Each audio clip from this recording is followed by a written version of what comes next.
వషీ వషీ అంటూ పవన్ కళ్యాణ్ గారు ఓజీకి ఇచ్చిన హైప్ అంతా ఇంత కాదు.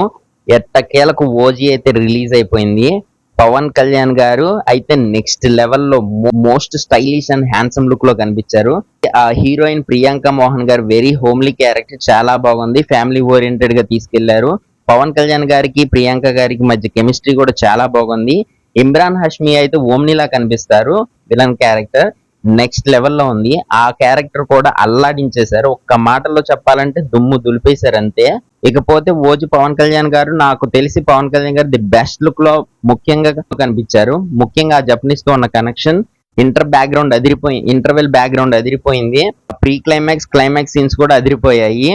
ఇకపోతే అన్నిటికన్నా బాగా ఇంపార్ట్ అయింది, నాకు పర్సనల్ గా బాగా నచ్చింది background music. Thaman ultimate background music ఇచ్చాడు, దుమ్ము దులిపేశాడు అంతే. థియేటర్ లో the best top notch background music ఇచ్చాడు.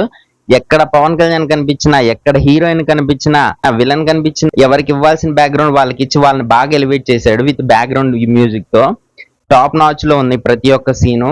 హరిహర వీరమల్లిలో విఎఫ్ఎక్స్ కొద్దిగా తక్కువ, హరిహర వీరమల్లిలో విఎఫ్ఎక్స్ ఎక్కువ సరిగా లేకపోవడం వల్ల ఫ్యాన్స్ కొంత డిసప్పాయింట్ అయిన మాట వాస్తవమే.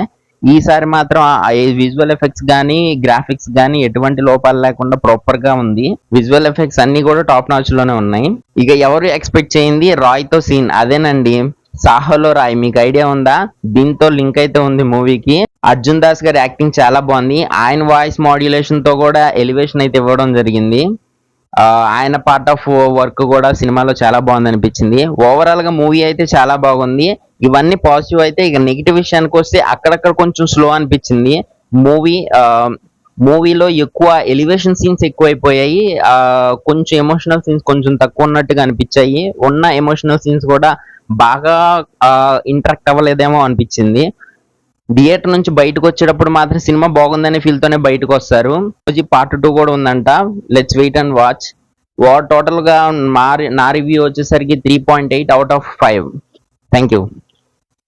ఈ రివ్యూ కానీ నచ్చితే కనుక ఫాలో చేయండి, సబ్స్క్రైబ్ చేయండి ఫర్ మోర్.